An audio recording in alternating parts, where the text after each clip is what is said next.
Hello everyone, मैं Mamtesh Gupta. NEP 2020 की जो हमने सीरीज चला रखी है, राष्ट्रीय शिक्षा नीति 2020 की, उसी को हम आगे बढ़ाते हुए देखेंगे कि आगे इसमें क्या लिखा है। देखो, अगर अभी अभी तक मैंने बहुत सारे पार्ट कंप्लीट करा दिए हैं, लगभग आपको 9 पार्ट कंप्लीट करा दिए हैं मैंने नई शिक्षा नीति के। अगर आपने वो सब नहीं देखे हैं, जो कि बहुत ज्यादा इंपॉर्टेंट है पेडागोजी के पॉइंट ऑफ व्यू से, अगर आपको वो सब भी देखने हैं, तो इसी वीडियो के डिस्क्रिप्शन में मैंने लिंक डाली हुई है एनईपी 2020 की। आप उस पर क्लिक कर अब तक मैंने जितने भी पार्ट कराए हैं उन सभी पार्टों को देख सकते हैं। ठीक है, आज हम देखेंगे आकलन के विषय में कि विद्यार्थियों के विकास के आकलन के संबंध में एनईपी क्या कहती है। ठीक है, मेनली हम इसमें जानेंगे कि किस तरह से आकलन करना है बच्चों का, किस तरह से क्या क्या आकलन के मापदंड होंगे, और मेन जो इसमें रिपोर्ट कार्ड की बात की गई है कि रिपोर्ट कार्ड में कौन कौन सी चीजें मेंशन होंगी। ठीक है, यहाँ से आपको 2-3 क्वेश्चन देखने को आराम से मिलते हैं, चाहे सीटेट हो चाहे टीजीटी पीजीटी हो। तो आइए देखते हैं। विद्यार्थियों के विकास के लिए आकलन में अमूल चूल परिवर्तन, यानी कि अब आकलन में बहुत सारे इन्होंने परिवर्तन किए हैं पहले के मुकाबले। अब देखते हैं क्या परिवर्तन इन्होंने किए हैं। हमारी स्कूली शिक्षा प्रणाली की संस्कृति में आकलन के उद्देश्य को योजनात्मक, जो मुख्य रूप से रटकर याद करने के कौशल को जांचता है। ठीक है, योजनात्मक का क्या मतलब हो गया कि जो एनुअल जो परीक्षा होती है या जो हाफ ईयरली परीक्षा होती है, मेन जो एनुअल होती है उनको बोलते हैं योजनात्मक। तो वो जो परीक्षा होती है उनके आधार पर रिपोर्ट कार्ड तैयार किया जाता था पहले। ठीक है, अब इन्होंने ये इस चीज को हटा दिया है कि एनुअल और हाफ ईयरली के पेपर ही आपको नहीं देखने हैं, बल्कि बाकी सारे क्राइटेरिया भी देखने हैं कि बच्चा उन सबको सीख रहा है या नहीं सीख रहा है। अब देखो बाकी क्राइटेरिया में क्या क्या शामिल किया गया है, उसके बारे में लिखा है कि रटकर याद करके सीखने के कौशल को की जांच को हटाकर नियमित रचनात्मक आकलन की ओर ले जाना। इसकी ओर नियमित रचनात्मक आकलन की ओर ले जाना, यानी कि ये चेक करना है। ये नहीं चेक करना है कि बच्चे ने रटा रटाया कितना लिख दिया है कितना नहीं लिखा, बल्कि हमें ये चेक करना है कि बच्चा अपनी तरफ से कितनी चीजों को लिख पा रहा है। पेपर में हमें ये चीज चेक करनी है कि जितनी चीज बच्चे को सिखाई गई है, जो पाठ्यक्रम बच्चे को सिखाया गया है, उसने कहाँ तक सीखा है। ठीक है, एज इट इज उसको नहीं लिखना चाहिए। देखो, हर बच्चे ने अलग हिसाब से समझा है ना, और अलग हिसाब से उसको लिखना चाहिए। अगर पूरी क्लास का आंसर एक ही जैसा है, line to line word to word एक जैसा ही है, तो फिर इसका मतलब क्या है कि बच्चों ने रट के सीखा है और रटा रटाया पेपर में लिख दिया है ना। इसका मतलब यही हुआ ना। अगर वो अपनी भाषा में लिखेंगे तो कोई उसी लाइन को ऊपर लिखेगा, कोई उसी लाइन को नीचे लिखेगा। ठीक है, सेंस सबका एक ही आना चाहिए, लेकिन उनकी जो लैंग्वेज है वो अलग अलग होगी जब वो समझ कर लिखेंगे तो। ठीक है, तो इन्होंने यही बोला है कि पेपर में किस तरह क्या चेक करना है, हमें आकलन किस तरह का करना है कि नियमित और रचनात्मक आकलन की ओर हमें ले जाना है, जो अधिक दक्षता आधारित है, हमारे विद्यार्थियों में सीखने और उनके विकास को बढ़ावा देता है, और उनकी उच्चतर स्तरीय दक्षताओं जैसे कि विश्लेषण, तार्किक चिंतन और अवधारणा आत्मक स्पष्टता को जांचता है। आकलन का प्राथमिक उद्देश्य वास्तव में सीखने के लिए होगा। ठीक है, प्राथमिक उद्देश्य क्या है कि बच्चों को जो पढ़ाया जा रहा है वो उसको सीख रहे हैं या नहीं। ठीक है, उस पर आधारित होगा। यह शिक्षक और विद्यार्थियों और पूरी स्कूली शिक्षा प्रणाली में मदद करेगा। ठीक है, सभी विद्यार्थियों के लिए सीखना और विकास का उन्मूलन करने के लिए शिक्षण और सीखने की प्रक्रिया को लगातार संशोधित करने में मदद करेगा। इनके कहने का मतलब है कि ये जो शिक्षण अधिगम जो प्रक्रिया है, इसको इसमें निरंतर निरंतर मतलब थोड़े थोड़े दिन में इसमें संशोधन किए जाएंगे और चेंज किया जाएगा। ठीक है, ताकि जो बच्चों की जो शिक्षा है वो अच्छी से अच्छी हो सके और आकलन में गुणवत्ता आ सके। ठीक है, नेक्स्ट इसमें कहा जा रहा है यह शिक्षा के सभी स्तरों का मूल्यांकन करने के लिए अंतर्निहित सिद्धांत होगा। ठीक है, नेक्स्ट है इसमें, और ये पैरा मोस्ट इंपोर्टेंट है। ठीक है, ये आपको ध्यान रखना है, इससे क्वेश्चन आपके बनेंगे ही बनेंगे। देखिए, प्रस्तावित राष्ट्रीय आकलन केंद्र एनसीईआरटी और एससीईआरटी के मार्गदर्शन में। ठीक है, एनसीईआरटी और एससीईआरटी, एनसीईआरटी होती है राष्ट्रीय लेवल पर। ठीक है, यानी कि पूरे देश के बच्चों के लिए एनसीईआरटी तैयार की जाती है और सबके हिसाब से होती है। आप एनसीईआरटी पढ़ के देखेंगे तो आपको लगेगा कि हर स्टेट का उसमें थोड़ा थोड़ा चीजें सिखाई जाती है। ठीक है, जबकि एससीईआरटी जो होती है वो स्टेट लेवल की बुक्स होती है। अभी एनईपी में ये बोला गया है, पिछले जो मैंने पाठ कराए थे उन्होंने बोला था कि जो एनसीईआरटी बुक तैयार की गई है, राज्य चाहे तो एनसीईआरटी की बुकों से जो पाठ्यक्रम लेगा, ठीक है, राज्य जो पाठ्यक्रम बनाएंगे उसमें चीजों को और ज्यादा ऐड कर सकते हैं। एनसीईआरटी का सिलेबस तो उनको पढ़ाना ही पड़ेगा, ठीक है, वो तो उनको पढ़ाना ही है। अगर वो राज्य का कुछ और भी पढ़ाना चाहते हैं, जैसे राज्य का भूगोल है, इतिहास है, अपने राज्य की लैंग्वेज के बारे में कुछ एक्स्ट्रा नॉलेज देना चाहते हैं, तो वो एनसीईआरटी के पाठ्यक्रम में थोड़ा सा और ऐड कर सकते हैं, ठीक है। ऐसा नहीं है कि वो एनसीईआरटी से अलग पढ़ाएंगे, एनसीईआरटी का पाठ्यक्रम उनको लेना ही पड़ेगा, ये इन्होंने एनईपी में बोला है। अब इन्होंने बोला है एनसीईआरटी और एससीईआरटी के, एससीईआरटी होता है स्टेट लेवल पर, ठीक है, और ये किस लेवल पर होता है, ये नेशनल लेवल पर होता है। एनसीईआरटी के मार्गदर्शन में राज्य और केंद्र प्रशासित प्रदेशों द्वारा सभी विद्यार्थियों के स्कूल आधारित आकलन के आधार पर तय किया जाएगा। और अभिभावकों को दिए गए प्रगति कार्ड, देखो इन्होंने रिपोर्ट कार्ड या रिजल्ट कार्ड को, या रिजल्ट को क्या लिखा है, इन्होंने बोला है प्रगति कार्ड, ठीक है, ये बोला है इन्होंने, ध्यान रखना, कहीं भी प्रगति कार्ड आए तो इसका मतलब होता है रिपोर्ट कार्ड या रिजल्ट कार्ड, ठीक है, को पूरी तरह से नया स्वरूप दिया गया है। यह प्रगति कार्ड एक समग्र 360 डिग्री बहुआयामी कार्ड होगा, ठीक है, यानी कि इसमें सब कुछ होगा, बच्चे का पूरी चीजें होंगी, ठीक है, जिसमें प्रत्येक विद्यार्थी के संज्ञानात्मक ज्ञान, ठीक है, अलग मतलब कॉलम बने होंगे, उसमें बताया जाएगा कि बच्चे का संज्ञानात्मक ज्ञान में क्या इंप्रूवमेंट है, भावनात्मक ज्ञान, साइकोमोटर्स डोमेन में विकास का बारीकी से किए गए विश्लेषण का विस्तार विवरण विद्यार्थियों की विशिष्टताओं समेत दिया जाएगा, ठीक है, यानी कि विद्यार्थियों में किस विद्यार्थी में कौन सी विशिष्टता है वो उसके रिपोर्ट कार्ड में लिखी जाएगी।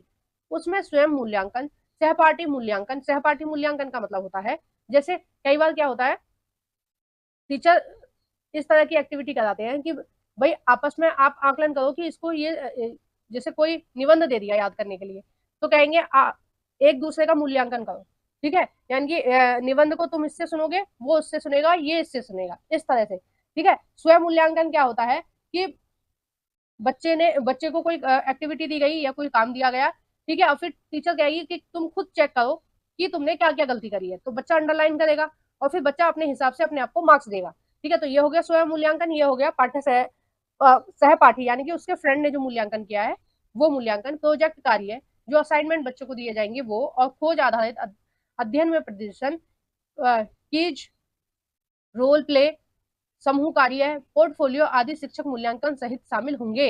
अब देखो ये जो लाइन थी ये बहुत इंपॉर्टेंट है, इसको आप ध्यान रखना कि अब हाल फिलहाल में राष्ट्रीय शिक्षा नीति 2020 के अनुसार जो आकलन के मानदंड रखे गए हैं वो कौन कौन से रखे गए हैं, स्व आकलन, पाठ्य सहपाठी मूल्यांकन और प्रोजेक्ट कार्य, खोज आधारित, ठीक है, और उसका कौन कौन सा मूल्यांकन, ऊपर कौन कौन सा था, संज्ञानात्मक, भावात्मक और साइकोमोटर डोमेन, ठीक है, ये सब रिपोर्ट कार्ड में होगा, हर चीज का अलग अलग कॉमन कॉलम होगा। अगर आपके घर में कोई बच्चा प्राइवेट स्कूल में पढ़ रहा है तो आप उसका रिपोर्ट कार्ड का भी देखना। वो जो रिपोर्ट कार्ड होता है ना, पहले हमें क्या मिलता था, एक पट्टा से मिलता था, मतलब एक पेज मिलता था, ठीक है, 1:1 रेशो का, इतना 1:1 रेशो का एक पेज मिलता था, उसमें हमारी सारी डिटेल लिखी होती थी कि इस सब्जेक्ट में ये बार इतने मार्क्स है, इस सब्जेक्ट में इतने मार्क्स है, ठीक है, हाफ ईयरली में इतने आए और एनुअल में इतने आए, और नीचे टोटल करके हमें दे दिया जाता था। लेकिन आजकल जो रिपोर्ट कार्ड बनाए जा रहे हैं, मेनली जो अगर आपके आसपास कोई प्राइवेट स्कूल का बच्चा हो तो आप उसका रिपोर्ट कार्ड देखना, या आपके ही घर में कोई बच्चा हो तो आप उसका रिपोर्ट कार्ड देखना कि उसमें क्या होता है, बच्चे का हाइट, ठीक है, बच्चे का वेट, यानी कि जब अप्रैल में उसका एडमिशन होता है ना तो उसका हाइट और वेट किया जाता है, ठीक है, वहीं जब वो उस क्लास को कंप्लीट कर लेता है, उसकी जो एनुअल परीक्षा होती है, तब दोबारा से उसका हाइट और वेट किया जाता है और देखा जाता है कि इस साल उसकी हाइट कितनी बढ़ी है, उसका वेट कितना बढ़ा है, ठीक है, प्लस उसका आईक्यू लेवल में क्या चेंजेस आए हैं, उसने कौन कौन सी एक्टिविटी में पार्टिसिपेट किया है, ठीक है, और उसमें अभिभावक की क्या भूमिका थी, यानी कि बच्चे के रिपोर्ट कार्ड में ये तक लिखा होता है कि अभिभावक ने कितनी पेरेंट्स मीटिंग अटेंड करी। पेरेंट्स मीटिंग अटेंड करने का मतलब है कि अभिभावक कितना ज्यादा इंटरेस्ट ले रहे हैं बच्चे की पढ़ाई में और कितना नहीं ले रहे हैं। अब जो इंटरेस्ट ले रहे हैं, जैसे कोई भी मदर अपने बच्चे को पढ़ाएगी तो वो जानने के लिए उत्सुक रहेगी कि बच्चा क्लास में कैसा चल रहा है, ठीक है, अगर आप घर पे बच्चे को नहीं देखते हो तो आपकी कोई एक्साइटमेंट नहीं रहेगी कि आपका बच्चा क्लास में कैसा चल रहा है। तो ये सारी चीजें रिपोर्ट कार्ड में लिखी होती है ना। ये भी लिखा होता है कि पेरेंट्स ने कितनी पेरेंट्स मीटिंग अटेंड करी है और नहीं करी है, तो उसका ब्यौरा भी उसी रिपोर्ट कार्ड में होता है, ठीक है। प्लस कंप्यूटर है, और आपका खेल कूद में बच्चा कैसा है, और कौन कौन सी एक्टिविटी में पार्टिसिपेट किया है, हर एक्टिविटी के उसमें मार्क्स होते हैं, बच्चे की अटेंडेंस कितनी है, सारा कुछ, बच्चे का बिहेव कैसा है, सारा कुछ आपके रिपोर्ट कार्ड में मेंशन होगा, ठीक है। प्राइवेट स्कूल, बहुत सारे प्राइवेट स्कूल इन सारी चीजों को फॉलो कर रहे हैं। ठीक है, मेरी बच्ची का रिपोर्ट कार्ड ऐसे ही आता है जैसे इसमें लिखा है। ठीक है, इसलिए मैं आपको बहुत अच्छे से बता पा रही हूँ। और देखिए, अगर एनईपी का आपको वो चाहिए, पीडीएफ चाहिए, तो या तो आप नेट से डाउनलोड कर सकते हैं। अगर आपको कोई भी समस्या आ रही है नेट से डाउनलोड करने में एनईपी 2020 को, तो आप मुझे कमेंट बॉक्स में कमेंट कर देना, मैं आपको अपने टेलीग्राम चैनल पर पीडीएफ सेंड कर दूंगी। ठीक है, मेरे टेलीग्राम चैनल का नाम है जीके एनसीईआरटी ममतेश गुप्ता। ठीक है, टेलीग्राम चैनल का ये नाम है जीके एनसीईआरटी ममतेश गुप्ता। इस चैनल को आप ज्वाइन कर लेना। ठीक है, पहले टेलीग्राम अगर डाउनलोड नहीं है तो डाउनलोड कर लो, फिर सर्चिंग बार में जाके इस नाम को डालना, फिर सर्च आ जाएगा। और बिल्कुल सेम लोगो है जो फेसबुक का लोगो और यूट्यूब का लोगो और उसका इंस्टाग्राम का लोगो या फिर उसका लोगो, टेलीग्राम का लोगो सेम लोगो है मेरे हर सोशल मीडिया अकाउंट पर। तो वो आपको आ जाएगा, उस पर आप क्लिक करके उसको ज्वाइन कर लेना और वहां पर मैं आपको पीडीएफ सेंड कर दूंगी। ठीक है, नेक्स्ट इसमें क्या कहा जा रहा है, यह समग्र प्रगति कार्ड घर और स्कूल के बीच महत्वपूर्ण कड़ी बनेगा। मतलब इससे ये पता चलेगा, टीचर को भी पता रहेगा कि बच्चा किस किस क्षेत्र में कैसा है, प्लस माता पिता को भी पता रहेगा। और यह माता पिता शिक्षक बैठक का मतलब हो गया पेरेंट्स मीटिंग। ठीक है, बैठकों के साथ साथ अपने बच्चों की समग्र शिक्षा और विकास में माता पिता को सक्रिय रूप से शामिल करने के लिए होगा। ठीक है, नेक्स्ट है इसमें, इस प्रगति कार्ड के द्वारा, प्रगति कार्ड मतलब आप समझ रहे हो ना, बार बार ये रिजल्ट की बात हो रही है। ठीक है, रिजल्ट के द्वारा शिक्षक और माता पिता को बच्चों के बारे में महत्वपूर्ण जानकारी भी मिलेगी। अब देखो, जब इतनी सारी चीजें हैं तो जब रिपोर्ट कार्ड आप ध्यान से पढ़ोगे तो आपको पता रहेगा ना कि आपका बच्चा कौन से क्षेत्र में पीछे रह गया, अटेंडेंस कम आई है, या वो सही से अपना मूल्यांकन नहीं कर पा रहा है, प्रोजेक्ट वर्क में कुछ कमी हो गई, रोल प्ले ठीक से नहीं कर पा रहा है, टीम वर्क ठीक से नहीं कर पा रहा है, वो उसका बिहेव कैसा है, ठीक है, टीचर के प्रति उसका बिहेव कैसा है, तो सारी चीजें आपको जानने को मिलेंगी। तो आप उसी हिसाब से नेक्स्ट ईयर बच्चे को गाइड करोगे। जिस चीज में भी वो कम रह गया है, चाहे पढ़ाई लिखाई में, चाहे बिहेवियर में, चाहे खेल कूद में, या फिर एक्स्ट्रा एक्टिविटी में, डांस में, जिस भी क्षेत्र में वो पीछे रह रहा है, नेक्स्ट ईयर आप उसको पुश करने की कोशिश करोगे ताकि वो सभी बच्चों के साथ मुख्य धारा में मिलकर चल सके। ठीक है, नेक्स्ट इसमें कहा जा रहा है छात्रों द्वारा एआई आधारित सॉफ्टवेयर का विकास और उपयोग माता पिता, छात्र और शिक्षकों के लिए सीखने के डाटा और इंटरएक्टिव प्रश्नावली के आधार पर उनके स्कूलों के वर्षों के दौरान उनके विकास को ट्रैक करने में मदद करेगा। ठीक है, ताकि छात्र को उनके समर्थ रुचि के क्षेत्र फोकस करने आवश्यक क्षेत्रों के बारे में बहुमूल्य जानकारी प्रदान की जा सके, जिससे उन्हें मतलब अच्छे से अच्छे करियर विकल्प बनाने में मदद मिलेगी। देखो, यहाँ से यहाँ तक की जो लाइन थी उनको मैं अपने शब्दों में बताना चाहती हूँ कि ये क्या कह रही थी। ये सारी लाइनें ये कह रही है कि जो आजकल एआई चल रहा है ना, एआई के बारे में आप सब लोगों ने सुना ही होगा अब तक। तो ये जो एआई चल रहा है आजकल, उसके उसको बच्चों को सिखाया जाएगा और बच्चों के अभिभावक को भी सिखाया जाएगा। ठीक है, एआई सॉफ्टवेयर को। अब एआई क्या करेगा, देखो, जो रिजल्ट कार्ड होगा, ठीक है, जो रिपोर्ट कार्ड होगा, उसको क्या करेंगे, ये प्रगति कार्ड को उस पर चढ़ा देंगे नेट पर। ठीक है, यानी कि एआई के सॉफ्टवेयर पर सारे रिपोर्ट कार्ड चढ़ा दिए जाएंगे। ठीक है, बच्चे का 6 में कैसा था, 7th में कैसा था, 8th में कैसा था। ठीक है, मैं एक उदाहरण दे रही हूँ 3 क्लासों का, मतलब ये तो सभी क्लासों के लिए होगा। तो मैंने 3 क्लास का रिपोर्ट कार्ड उस पर चढ़ा दिया। ठीक है, अब उसमें सारा ब्यौरा एआई के पास हो गया। आर्टिफिशियल इंटेलिजेंस बोलते हैं एआई को, आर्टिफिशियल इंटेलिजेंस। अब उसके पास हो गया, अब वो सॉफ्टवेयर बताएगा कि बच्चे के इस सब्जेक्ट में इतने मार्क्स थे, इस सब्जेक्ट में इतने थे, ये वाली एक्टिविटी में इसने पार्टिसिपेट अच्छा किया। तो एआई की मदद से आप ये जान पाओगे बच्चों के बारे में कि बच्चा कौन से सब्जेक्ट में अच्छा प्रदर्शन आगे वाली क्लासों में करेगा, यानी कि 9th क्लास में उसको कौन से सब्जेक्ट लेने चाहिए, साइंस लेना चाहिए, कॉमर्स लेना चाहिए, उसको कौन सा सब्जेक्ट लेना चाहिए, ये आपको एआई बताएगा। ठीक है, ये बहुत मैजिक वाली बात है। ठीक है, जो काउंसलर करते थे जो काम, पहले जो टीचर होते थे काउंसलर, वो बताते थे कि तुम्हारे रिपोर्ट कार्ड को देखकर कि तुम्हें क्या करना चाहिए और क्या नहीं करना चाहिए, वो सारी चीजें एआई की मदद से आपको पता चल जाएगी। नेक्स्ट, जैसे इंटर वगैरह में बच्चा आ जाएगा, तब वो अगर उसको ये जानना है अपने बारे में कि भाई मैंने सारी चीजों को किस हिसाब से डील किया है और मुझे कौन से प्रोफेशन में जाना चाहिए, तो वो सारी चीजें भी एआई सजेस्ट करेगा। ठीक है, एआई बताएगा कि उसको कौन से व्यवसाय में जाना चाहिए। ठीक है, करियर विकल्प के बारे में इन्होंने बोला है ना, तो वो वहां तक बताएगा एआई कि सब अगर छोटी क्लास पे उससे पूछा जाएगा एआई से कि भाई सब्जेक्ट कौन कौन से लेने चाहिए, तो वो सब्जेक्ट के विषय में बताएगा। अगर बड़ी क्लासेस में उससे पूछा जाएगा तो वो बड़ी क्लासेस में बताएगा कि भाई इनको कौन से करियर की तरफ रुख करना चाहिए, बच्चा कौन से करियर में अच्छा प्रदर्शन करेगा, ठीक है, कौन सा व्यवसाय उसके लिए ज्यादा अच्छा है। तो देखो ये बहुत चमत्कारी चीज है जो मैंने अभी आपको बताई है, मुझे खुद चमत्कार लग रहा है सुनकर कि एक सॉफ्टवेयर हमें बताएगा कि हमें आगे क्या करना है, ठीक है। तो अब वो कैसे बता पाएगा, क्योंकि उसके पास बच्चे की एक एक डिटेल होगी। एक एक डिटेल से मतलब है कि उसका फर्स्ट क्लास से, जब से उसका रिपोर्ट कार्ड दिया जाएगा फर्स्ट क्लास से और उसकी 12th क्लास तक उसकी सारी गतिविधि जो आर्टिफिशियल इंटेलिजेंस है उसको पता रहेगी, ठीक है। तो वो उसके आधार पे ही बच्चे को बताएगा। इसलिए उन्होंने बोला है कि माता पिता को भी इसके बारे में पता होना चाहिए, एआई के बारे में, छात्र को भी और शिक्षक को भी और प्रधानाचार्य को भी, ताकि अपने स्तर पर जिसको भी जो जानकारी लेनी है एआई की मदद से वो ले सके, ठीक है। अब देखो नेक्स्ट कहा जा रहा है, ये बहुत ही शॉकिंग वाली चीज मैंने आपको बताई है।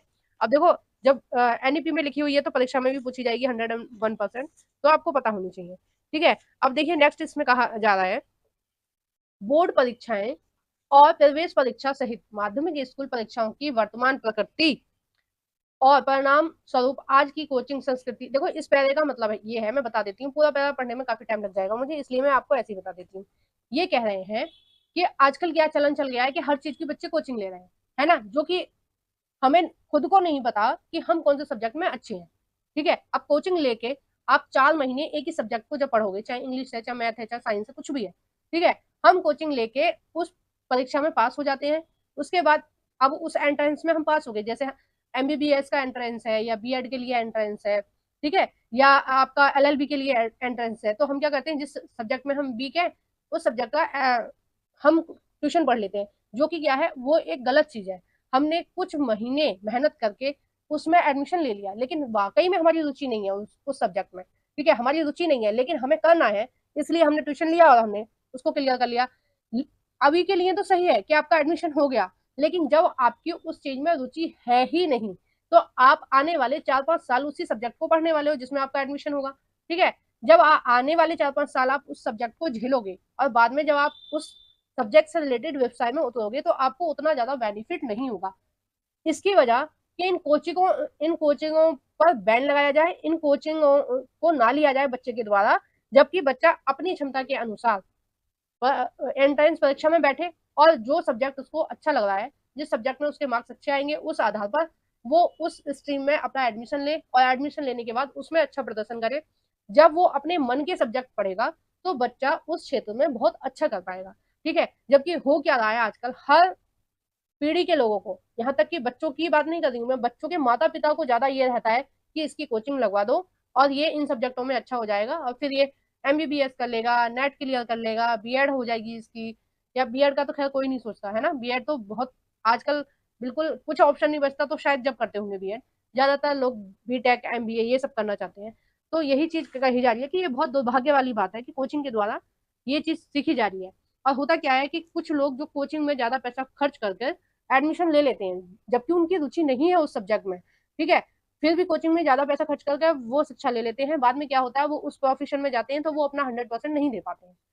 जबकि अगर वो किसी दूसरे प्रोफेशन में होते जिसमें उनकी रुचि है, जिसमें वो बिना उसके कोचिंग के जाते, तो वो ज्यादा अच्छा प्रदर्शन कर पाते, ठीक है। अब नेक्स्ट इस पैरा में क्या कहा जा रहा है 37 में, जबकि ग्रेड 10 और 12 के लिए बोर्ड परीक्षाएं जारी रहेंगी, यानी कि बोर्ड एज इट इज रहेगा, जैसे अभी बोर्ड होता है 10th क्लास में 12th क्लास में वैसा ही रहेगा, ठीक है। कोचिंग कक्षाओं की आवश्यकताओं को समाप्त करने के लिए बोर्ड और प्रवेश परीक्षाओं की मौजूदा प्रणाली में सुधार किया जाएगा, यानी कि ये कोचिंग प्रणाली को ये खत्म करेंगे जो इन्होंने ऊपर बोला है पैरा में। वर्तमान मूल्यांकन प्रणाली के इन हानिकारक प्रभावों को उलटने के लिए बोर्ड परीक्षाओं को समग्र विकास प्रोत्साहन के लिए फिर से डिजाइन किया जाएगा, यानी कि बोर्ड परीक्षाओं को फिर से डिजाइन किया जाएगा, ठीक है, किस तरह से होना है और लॉन्ग क्वेश्चन कितने आएंगे, शॉर्ट क्वेश्चन कितने आएंगे, किस तरह से होना है, ये सारी चीजें। छात्र अपने व्यक्तिगत हितों के आधार पर उन विषयों में से कई विषय चुन सकेंगे जिसमें वह बोर्ड परीक्षा देते हैं, ठीक है। बोर्ड परीक्षा को भी आसान बनाया जाएगा, इस मायने में वे कोचिंग और रटने की वजह क्षमताओं और योग्यताओं का आकलन करेंगे, ठीक है। नेक्स्ट इसमें कहा जा रहा है, कोई भी छात्र जो स्कूल की कक्षा में जाता है और अपनी ओर से एक बुनियादी प्रयास करता है वह आसानी से बिना किसी अतिरिक्त प्रयास के संबंधित विषय बोर्ड परीक्षा को पास कर सकेगा। ठीक है, अब देखिए नेक्स्ट इसमें क्या कहा जा रहा है, नेक्स्ट देखते हैं, एक मिनट। हाँ देखो नेक्स्ट इसमें क्या कहा जा रहा है, बोर्ड परीक्षाओं के उच्चतर जोखिम पहलुओं को समाप्त करने के लिए छात्रों को किसी भी स्कूल में, मतलब मैं बता देती हूँ ये 2-3 लाइन क्या कह रही है, ये कह रही है कि कोई भी बच्चा जो 10th क्लास में या 12th क्लास में है उसको 2 साल मिलेंगे, अगर वो 1 साल फेल हो जाता है तो उसको दोबारा एक बार और मौका मिलेगा वही क्लास पास करने के लिए। ठीक है, और वो किसी भी स्कूल में ये 2 साल कंप्लीट कर सकता है। मान लो उसने 1 साल परीक्षा दी, वो पास नहीं हुआ, तो फिर वो क्या करेगा, वो स्कूल चेंज कर देगा और दूसरे स्कूल में फिर उसको 1 साल और मौका मिलेगा, तो यानी कि 2 साल का उसको मौका मिलेगा। एक मुख्य परीक्षा और यदि वांछित हो तो एक सुधार के लिए। ठीक है, यानी कि बच्चा अपने आप को अपडेट कर पाए। कई बार होता है, कुछ कारण होते हैं बच्चों के भी। अब देखो ये जो पूरा पैरा है आप पढ़ लेना, बहुत ज्यादा ऐसा है नहीं कि जिसमें से कुछ क्वेश्चन पूछे जाएंगे। बाकी कुछ चीजें इसमें ये दी हुई है कि वार्षिक सेमेस्टर मॉड्यूल बोर्ड परीक्षाओं की एक प्रणाली विकसित की जाएगी, यानी कि ये इस तरह से करना चाह रहे हैं कि बोर्ड परीक्षा को भी क्या करें, ये सेमेस्टर पर लेके आए। ठीक है, ऐसा इनका कुछ चल रहा है। नेक्स्ट इसमें जो इम्पोर्टेंट है और जो आपके एग्जाम में पूछा जा सकता है टीजीटी पीजीटी या फिर सीटेट में, वो देखो ये लास्ट वाली 2 लाइन है, इनके बारे में हम देखते हैं। एक कक्षा के स्तर पर और कुछ उच्चतर स्तर पर और कुछ विषयों को बोर्ड परीक्षा में 2 भागों में तैयार किया जा सकता है। एक भाग होगा बहुविकल्प और दूसरा होगा वर्णनात्मक प्रश्न। ठीक है, जैसे अभी क्या है हाल फिलहाल में कि जहां तक मुझे पता है, मैं बता रही हूँ एग्जैक्ट तो पता नहीं अब कितना है, पर मुझे ऐसा पता है कि जो 10th क्लास है उसमें 30 नंबर के आएंगे ऑप्शन वाले क्वेश्चन, 30 या 20 नंबर के ऑप्शन वाले आएंगे, और बाकी का जो 70 नंबर का जो पेपर आएगा उसमें लॉन्ग क्वेश्चन करने होंगे। ठीक है, जबकि अगर हम 12th क्लास की बात करें तो उसमें 40 या 50% जो पेपर है वो आएगा बहुविकल्प के रूप में, यानी कि ऑप्शन वाले क्वेश्चन आएंगे, और जो दूसरा पार्ट रहेगा वो उसमें आपको लॉन्ग क्वेश्चन देखने को मिलेंगे। तो इस तरह से इन्होंने ये बताया है। ठीक है, नेक्स्ट ये कुछ ऐसा कुछ बहुत ज्यादा खास नहीं है, आप पढ़ना चाहें पढ़ सकते हैं, मैं पीडीएफ दे दूंगी आपको, मैंने बताया ना मैं आपको पीडीएफ दे दूंगी, तो आप वहां से कर लेना। ठीक है, नेक्स्ट पैरा में देखिए ये सारी चीजें दी हुई हैं कि 10th और 12th के अंत में प्रगति को ट्रैक करने के लिए छात्र अभिभावक शिक्षक प्रिंसिपलों के लाभ के लिए स्कूल और पूरी स्कूली शिक्षा प्रणाली में शिक्षण अधिगम प्रक्रिया में सुधार करने के उद्देश्य से सभी विद्यार्थियों को एक उपयुक्त प्राधिकरण द्वारा संचालित ग्रेड 3, 5 और 8 में परीक्षा देनी होगी। यानी कि ये इनका कहना ये है कि 10th का और 12th में बच्चा अच्छा प्रदर्शन करे, उसके लिए क्या होगा कि ये 30वीं क्लास में, 5वीं क्लास में और 8वीं क्लास में भी ये क्या करेंगे, बोर्ड द्वारा परीक्षा कराएंगे, ताकि बच्चे को एक तरह से आदत रहे बोर्ड परीक्षा देने की, या फिर बच्चे का समय समय पर आकलन किया जा सके कि बच्चा सही और प्रगति कर रहा है या नहीं कर रहा है। ठीक है, नेक्स्ट इसमें जो है वो बहुत ज्यादा इंपॉर्टेंट है, उसको आप देखना। ये परीक्षा रट कर याद करने की वजह प्रासंगिक उच्च क्रम के कौशल और वास्तविक जीवन परिस्थितियों के ज्ञान के अनुपयोग के साथ साथ राष्ट्रीय और स्थानीय पाठ्यक्रम की मूल अवधारणा और ज्ञान के मूल्यांकन के मध्य से बुनियादी परिणामों की उपलब्धता का परीक्षण करेंगी। यानी कि ये जो बोर्ड की परीक्षाएं होंगी 3rd क्लास में, 5th क्लास में और 8th क्लास में, इसमें रटे रटाए क्वेश्चन नहीं लिखने हैं। ठीक है, जैसे कि मैंने आपको पहले बताया, इसी पार्ट में मैंने आपको पहले भी बताया है कि ये किस तरह का आकलन चाहते हैं, ये इस तरह का आकलन चाहते हैं जिसमें बच्चे देखा जाए कि बच्चे ने कितना समझा, कितना सीखा। ठीक है, और कैसे पता चलेगा बच्चे ने कितना सीखा, देखो अगर लटा लटाया होगा तो पूरी क्लास का एक ही आंसर होगा। ठीक है, वही लाइन होगी, वही शब्द होंगे, वही मात्राएं होंगी, लेकिन अगर बच्चा समझ के किसी चीज को कर रहा है तो प्रति एक बच्चे का आंसर अलग अलग होगा, क्योंकि वो अपने दिमाग से करेगा ना, उसने किस तरीके से उस चीज को समझा उस तरीके से वो अपने शब्दों में लिखेगा। ठीक है, तो ये इस चीज पर जोर देंगे कि जो ज्ञान उसने सीखा है वो वास्तविक परिस्थितियों या जीवन में किस तरह से उसका प्रयोग करेगा। ठीक है, जैसे मौसम के बारे में आपने पढ़ाया, तो उदाहरण के तौर पर जब वो उदाहरण लिखेगा तो वो लिखेगा उसके वास्तविक जीवन में उसने किस तरह के अनुभव करे मौसम से रिलेटेड। ठीक है, तो उससे पता चलेगा कि बच्चा जो ज्ञान उसको दिया गया है उसका अनुपयोग कर पा रहा है या नहीं कर पा रहा है। ठीक है, नेक्स्ट इसमें कहा गया है विशेष रूप से ग्रेड 3 की परीक्षा बुनियादी साक्षरता, यानी कि 3री क्लास में जो परीक्षा होगी कक्षा 3 की जो परीक्षा होगी उसमें क्या देखा जाएगा, साक्षरता। बुनियादी साक्षरता का मतलब है लिखना, पढ़ना और उसको समझना बच्चे को आना चाहिए, प्लस क्या होना चाहिए, संख्याओं का ज्ञान बच्चे को आना चाहिए, ठीक है। और अन्य मूलभूत कौशलों का परीक्षण भी करेगी। अन्य मूलभूत कौशल कौन से हो गए, जैसे म्यूजिक है, डांस है, खेल कूद है, ठीक है, स्पोर्ट्स है, ये सारी चीज में बच्चा कैसा है, ये सारी चीज। लेकिन इन्होंने मेन देखो, ये कम से कम इसी एनईपी में मैंने 6-7 बार पढ़ लिया है कि ये थर्ड क्लास पे क्या चाहते हैं, कि ये चाहते हैं थर्ड क्लास का बच्चा पढ़ना जानता हो, लिखना जानता हो, ठीक है, और वो समझ सके कि जो उसको पढ़ाया जा रहा है उसका सेंस क्या है। जैसे कविता बच्चे याद कर लेते हैं, मछली जल की रानी है, जीवन उसका पानी है, लेकिन बच्चों को उसका सेंस भी पता होना चाहिए कि इस कहानी से हमें क्या शिक्षा मिल रही है, या इस कहानी में किसके बारे में बात हो रही है, क्या बात हो रही है, ठीक है। जैसे एक कौवा प्यासा था, घड़े में थोड़ा पानी था, कौवा लाया कंकड़, घड़े में डाले कंकड़। तो ये जो कहानियां हैं बच्चों को पता होनी चाहिए कि किस किस व्यक्ति के या किस पक्षी के बारे में बात हो रही है, और इस कहानी से हमें क्या शिक्षा मिल रही है। वो जब भी उस कहानी को पढ़े तो उसके मन में ये बात रहे कि इस पैरा में क्या लिखा है या इस कविता में क्या लिखा है, साथ ही उसको लिखना भी आना चाहिए। तो ये परिभाषा क्या है, साक्षरता की है, ठीक है। नेक्स्ट इसमें कहा गया है, स्कूल परीक्षाओं के परिणाम का उपयोग केवल स्कूल शिक्षा प्रणाली के विकासात्मक उद्देश्य के लिए किया जाएगा, ठीक है, जिसमें स्कूल द्वारा उसके समग्र छात्र परिणामों को बिना विद्यार्थियों के, मतलब ये कह रहे हैं कि जो परीक्षा ली जाएगी बच्चे की, ठीक है, उस उसके जो परिणाम आएंगे, मतलब उसका जो रिपोर्ट कार्ड आएगा, उसको उसके विकासात्मक उद्देश्य, शिक्षा प्रणाली के विकासात्मक उद्देश्यों के लिए उसका प्रयोग किया जाएगा, ठीक है, जिसमें स्कूल द्वारा उसके समग्र छात्रों, यानी कि एक स्कूल अपने पूरे छात्रों के परिणामों को सार्वजनिक करेगा, यानी कि स्कूल ये बताएगा कि उसका रिजल्ट कितने परसेंट रहा, ठीक है, उसके स्कूल के बच्चों का रिजल्ट जो है कितना परसेंट रहा। अब इसमें व्यक्तिगत बच्चे की भावना को ठेस ना पहुंचे, इसलिए बच्चे का नाम नहीं होगा, ठीक है, लेकिन जो स्कूल होगा उसको अपना ब्यौरा देना पड़ेगा कि उसके स्कूल में कितने बच्चे पास हुए, कितने बच्चे मेधावी हैं, कितने बच्चे एवरेज हैं। ये सारी चीजें टीचर को या फिर स्कूल को बतानी होगी, और इससे जो सरकार है ये ध्यान रखेंगी कि उस स्कूल में किस तरीके की परीक्षा बच्चे की, मतलब किस तरह की शिक्षा बच्चे की चल रही है, ताकि अगर कुछ कमी रह रही है तो फिर उस पर विशेष ध्यान दिया जाएगा। एक्स्ट्रा टीचर या कुछ अन्य सुविधाओं की कमी है तो उन सुविधाओं को सरकार द्वारा मुहैया कराया जाएगा, ठीक है। नेक्स्ट इसमें पीएचडी के बारे में इसमें दिया है, ठीक है, तो इसमें कुछ ऐसा है नहीं, ये पहला ऐसे ही है। और ये भी इसमें देखो विश्वविद्यालयों के बारे में दे रखा है, यूनिवर्सिटी में जब आप प्रवेश परीक्षा देंगे उसके बारे में दे रखा है कि यूनिवर्सिटी में जब आप पढ़ने जाएंगे, यानी कि आप जब ग्रेजुएशन या पोस्ट ग्रेजुएशन करेंगे तो वो प्रक्रिया किस तरह से होगी। तो ये आपके एग्जाम में पूछा नहीं जाएगा, क्योंकि हम क्या पढ़ रहे हैं, हम स्कूली शिक्षा पढ़ रहे हैं, ठीक है, हम छोटी क्लास के लिए यानी कि स्कूल लेवल की पैडागोजी देख रहे हैं, तो उसमें विश्वविद्यालय यानी कि यूनिवर्सिटी का हमें पढ़ने की आवश्यकता नहीं है।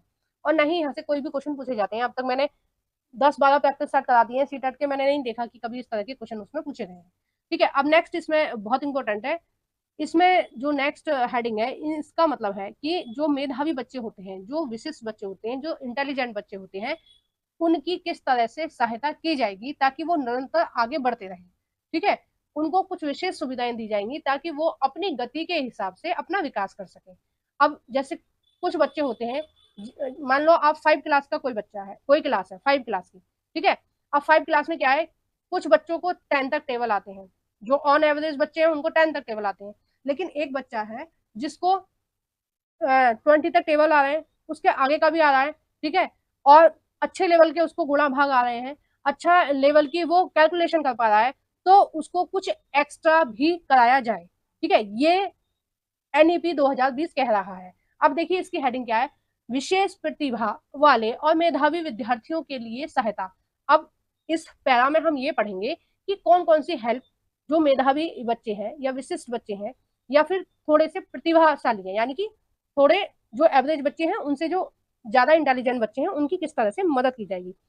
प्रत्येक विद्यार्थी में जन्मजात प्रतिभाएं होती हैं जिन्हें खोजा जाना चाहिए, ठीक है, मतलब हर बच्चे में कुछ ना कुछ टैलेंट होता है, कोई सिंगिंग में अच्छा है, कोई डांसिंग में अच्छा है, कोई स्पोर्ट्स में अच्छा है, अलग अलग क्षेत्रों में बच्चे अलग अलग अच्छा काम कर रहे होते हैं, तो ये जांचना चाहिए कि कौन सा बच्चा किस क्षेत्र में आगे है, ठीक है, उनका पोषण करना चाहिए, उन्हें बढ़ावा देना चाहिए और उनका विकास करना चाहिए। ये प्रतिभाएं अलग अलग रुचियां, प्रस्तावों और क्षमताओं के रूप में खुद को व्यक्त कर सकती हैं।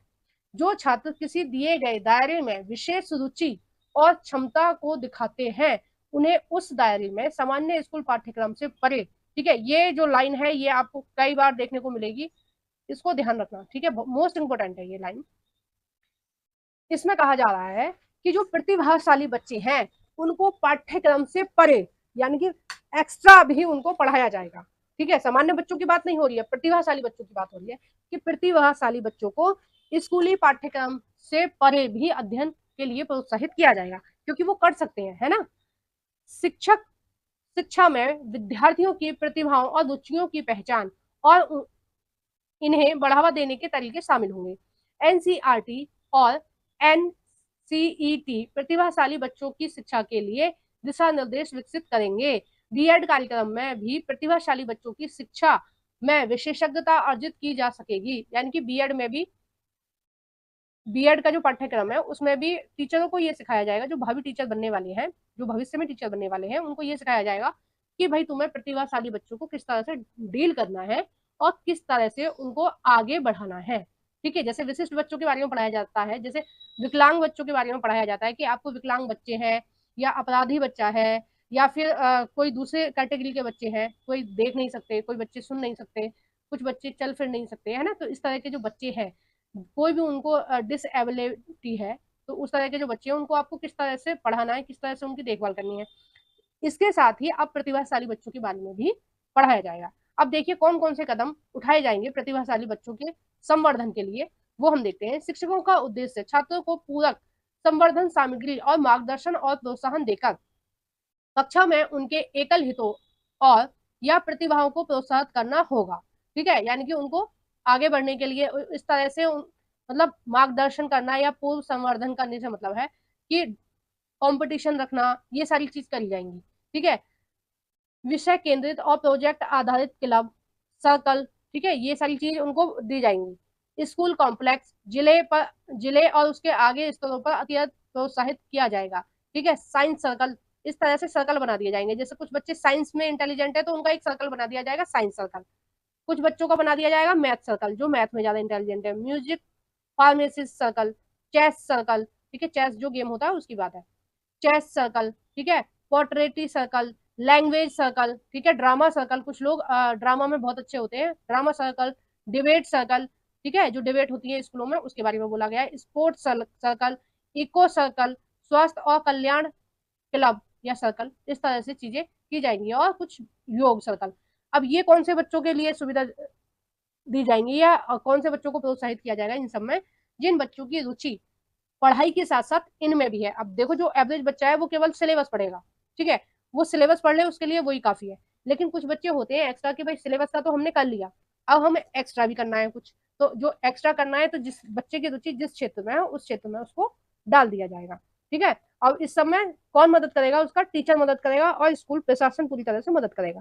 नेक्स्ट है, इसी तर्ज पर विभिन्न विषयों में माध्यमिक विद्यालय के छात्रों के लिए उच्चतर गुणवत्ता वाले राष्ट्रीय आवासीय ग्रीष्मकालीन कार्यक्रम को भी प्रोत्साहित किया जाएगा, यानी कि जो 1 महीने की या 2 महीने की जो छुट्टी होती है उसमें इन छात्रों को विशेष, जिसमें भी उनकी रुचि है उसके लिए विशेष सुविधा मुहैया कराई जाएंगी, आवास, ठीक है, यानी कि उनको हॉस्टल मुहैया कराए जाएंगे ताकि वो इन एक्टिविटीज पर अच्छे से ध्यान दे सके, जिसमें पूरे देश के सबसे बहुत अच्छे छात्र और शिक्षक, जिसमें सामाजिक आर्थिक रूप से वंचित समूहों के, मतलब कुछ बच्चे जो ऐसे हैं जिनके जिनके पास टैलेंट है लेकिन पैसा नहीं है, तो उन बच्चों के लिए क्या किया जाएगा कि उन बच्चों को हॉस्टल शिक्षक उपलब्ध कराए जाएंगे और वो जिस क्षेत्र में आगे बढ़ना चाहते हैं उस क्षेत्र की उनको ट्रेनिंग दी जाएगी। केवल ग्रीष्मकाल की बात हो रही है, यानी कि छुट्टियों में, ठीक है। नेक्स्ट है, इसमें आकर्षित करने के लिए गहन मेरिट आधारित लेकिन समान प्रवेश प्रक्रिया होगी, ठीक है, यानी कि कोई भी बच्चा उसमें प्रवेश ले पाएगा, इस तरह की जो एक्टिविटी होंगी उसमें, ठीक है। नेक्स्ट इसमें कहा जा रहा है, देश भर में विभिन्न विषयों में ओलंपियाड और प्रतियोगिताएं आयोजित कराई जाएंगी। देखो जो लोग ओलंपियाड के बारे में नहीं जानते, मैं उनको बताना चाहती हूँ कि ओलंपियाड क्या होता है। एक सब्जेक्ट का ओलंपियाड होता है, जैसे मैथ का ओलंपियाड है, ठीक है, तो जो बच्चे इंटरेस्टेड होते हैं, थोड़े प्रतिभाशाली बच्चे होते हैं, तो वो ओलंपियाड में पार्टिसिपेट करते हैं। तो ये जो ओलंपियाड है ये 3rd क्लास से स्टार्ट होता है। तो पहले बच्चा जब ओलंपियाड देगा तो जैसे 3rd क्लास का जो सिलेबस होता है ना उससे थोड़ा सा अपर सिलेबस आता है इसमें, और ये सारे सब्जेक्ट का होता है ओलंपियाड, मैथ का अलग, इंग्लिश का अलग, ठीक है, हर सब्जेक्ट का अलग अलग होता है। अब बच्चे की रुचि जिस सब्जेक्ट में होती है वो उस का ओलंपियाड देता है। जैसे किसी बच्चे की रुचि मैथ में है, ठीक है, तो उसने मैथ का ओलंपियाड भरेगा।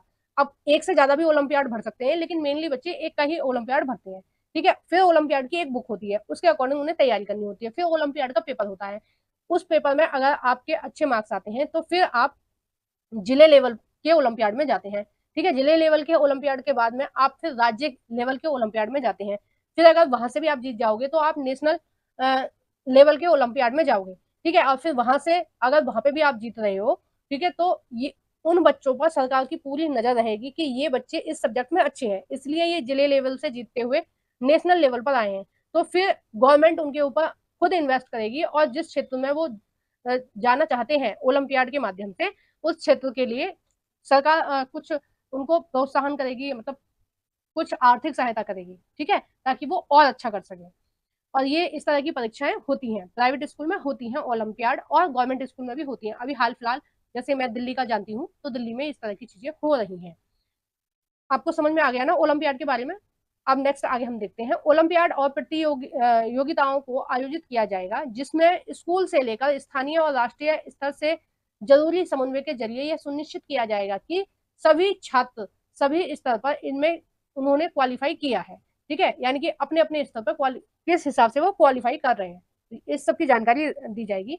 व्यापक भागीदारी सुनिश्चित करने के लिए ग्रामीण क्षेत्र और क्षेत्रीय भाषा में ओलंपियाड उपलब्ध कराने का प्रयास किया गया है, किया जाएगा, सॉरी, प्रयास किया जाएगा। यानी कि अभी तक क्या है, हिंदी इंग्लिश का ओलंपियाड होता है, लेकिन ये क्या कह रहे हैं कि गांव में जो क्षेत्रीय भाषा बोली जा रही है उसका भी ओलंपियाड कराया जाएगा, ताकि ग्रामीण संस्कृति को भी आगे बढ़ने का मौका मिले। ठीक है, सार्वजनिक और निजी विश्वविद्यालयों में आईआईटी और एनआईटी जैसे प्रमुख संस्थाएं शामिल होंगी, को राष्ट्रीय और अंतर्राष्ट्रीय ओलंपियाड के परिणामों और अंतर संगत राष्ट्रीय कार्यक्रमों के परिणामों का उपयोग दाखिले संबंधी मानदंडों के भाग के रूप में अब अवर स्नातक कार्यक्रमों में प्रवेश लेने के लिए भी प्रोत्साहित किया जाएगा। ठीक है, ये वही चीज थी जो मैंने ओलंपियाड के बारे में ऊपर बताया था। देखो नेक्स्ट इसमें बहुत इंपॉर्टेंट चीज बोल रखी है, ये बहुत काम की है, ये आप देखिए। और ये इस वीडियो का लास्ट पैरा है। देखो वीडियो थोड़ी लंबी हो गई है, मैं जानती हूँ, लेकिन चीजें इंपॉर्टेंट होती हैं तो फिर बतानी ही पड़ती है। एक बार जब इंटरनेट से जुड़े स्मार्टफोन और टैबलेट सभी घरों और या स्कूलों में उपलब्ध होंगे, यानी कि जो टैबलेट है वो बच्चों को दिए जाएंगे स्कूल की तरफ से, या फिर उनको बोला जाएगा कि भाई तुम टैबलेट वगैरह खरीदो। ठीक है, जैसे अब आजकल नोटबुक और बुक स्कूल से ही मिलती है, उस तरह से टैबलेट या स्मार्टफोन बच्चों को दिए जाएंगे। ठीक है, तो क्विज प्रतियोगिता, आकलन, संवर्धन सामग्री वाले ऑनलाइन ऐप और साझा हितों के लिए ऑनलाइन समुदाय विकसित किए जाएंगे और सभी उपयुक्त चीजों को समृद्ध बनाने के लिए काम करेंगे। जैसे माता पिता और शिक्षक को उचित देखरेख में विद्यार्थियों के लिए समूह गतिविधियां करेंगे, यानी कि बच्चों को एआई सिखाने के लिए या डिजिटल चीजों में आगे करने के लिए उनको टैब दिए जाएंगे। देखो टीचरों को तो दिए जाते हैं, दिल्ली दिल्ली सरकार टीचरों को देती है टैब, ताकि बच्चों को वो अच्छे से सिखा सकें 3D की मदद से। तो उसी तरह से जब बच्चों को ये चीज सिखा दी जाएंगी तो उसमें इस तरह की ऐप डाउनलोड की जाएंगी और ऐप के द्वारा सिखाया जाएगा बच्चे को, जिससे उनका समग्र विकास हो सके। ठीक है, नेक्स्ट इसमें कहा जा रहा है स्कूल चरणबद्ध तरीके से स्मार्ट कक्षा कक्ष विकसित करेंगे ताकि डिजिटल शिक्षण शास्त्र का उपयोग हो सके और उसके द्वारा ऑनलाइन संसाधन और सहयोगों के साथ सीखने सिखाने की प्रक्रिया को समग्र किया जा सके। अब देखो ये चीज तो बिल्कुल सही है कि इंटरनेट का आजकल जमाना है, स्मार्टफोन टैबलेट इन सब का जमाना है। अगर किसी बच्चे को ये सारी टेक्नोलॉजी नहीं आती है तो कहीं ना कहीं उसकी शिक्षा में ये चीज बाधा बनेगी। तो ये सारी चीजें बच्चे को आनी चाहिए, सीखनी चाहिए। अब जैसे क्विज वगैरह होते हैं तो टैब में कर सकते हैं बच्चे, है ना, और उससे पता भी रहता है, बच्चे अपनी गति से सीखते भी रहते हैं। तो इस तरह की चीजें होती हैं, तो ये कह रहे हैं कि इस तरह की चीजें भी बच्चों को आनी चाहिए। देखिए नेक्स्ट हम देखेंगे कि शिक्षा में भारतीय शिक्षा व्यवस्था में शिक्षक की क्या भूमिका है, या एक शिक्षक को किस तरह का होना चाहिए। तो हम शिक्षक के बारे में देखेंगे नेक्स्ट पार्ट में, क्योंकि वीडियो बहुत ज्यादा लंबी हो गई है, बहुत ज्यादा, जैसा कि मैंने नहीं सोचा था उससे ज्यादा बड़ी हो गई है। तो आगे का हम शिक्षक वाला जो रहेगा हम नेक्स्ट पार्ट में देखेंगे। और आपको वीडियो कैसी लगी है प्लीज आप कमेंट बॉक्स में बताइएगा। वीडियो को जरूर से लाइक कर देना और शेयर कर देना उन फ्रेंडों के साथ जो किसी भी टीचिंग एग्जाम की तैयारी कर रहे हैं या फिर वर्तमान में वो टीचर है, तो उनको जानना चाहिए नई शिक्षा नीति के बारे में। ठीक है, और आप सीटेट या किसी भी टीचिंग एग्जाम की तैयारी करना चाहते हैं तो प्लीज मेरे चैनल को जरूर से सब्सक्राइब कर लीजिए, क्योंकि एनसीईआरटी को मैं बहुत ज्यादा डिटेल में पढ़ा रही हूँ। 6 से 12 तक की एनसीईआरटी को पढ़ाया जा रहा है मेरे चैनल पर, मैं खुद ही पढ़ा रही हूँ और बहुत ज्यादा डिटेल में और पढ़ाया जा रहा है, प्लस उसके क्वेश्चन आंसर भी कराए जा रहे हैं। ठीक है, पहले किसी चैप्टर को पढ़ाया जा रहा है, फिर उस चैप्टर से रिलेटेड क्वेश्चन आंसर भी कराए जा रहे हैं। तो वो सब आपको देखने को मिल जाएगा। आप मेरे चैनल को जब ओपन करेंगे तो प्लेलिस्ट वाले ऑप्शन पर जाकर उस पर क्लिक करना, आप देखेंगे कि हर सब्जेक्ट की अलग अलग प्लेलिस्ट बनी हुई है और सारी चीजें बहुत ज्यादा डिटेल में और बहुत ज्यादा इजीली दी हुई है। तो आपको वीडियो कैसी लगी है प्लीज कमेंट बॉक्स में बताना बिल्कुल नहीं भूलना। ठीक है, और कुछ भी पूछना है तो आप कमेंट बॉक्स में पूछ सकते हो, मैं खुद ही रिप्लाई करती हूँ एक एक चीज का। Thank you for watching everyone.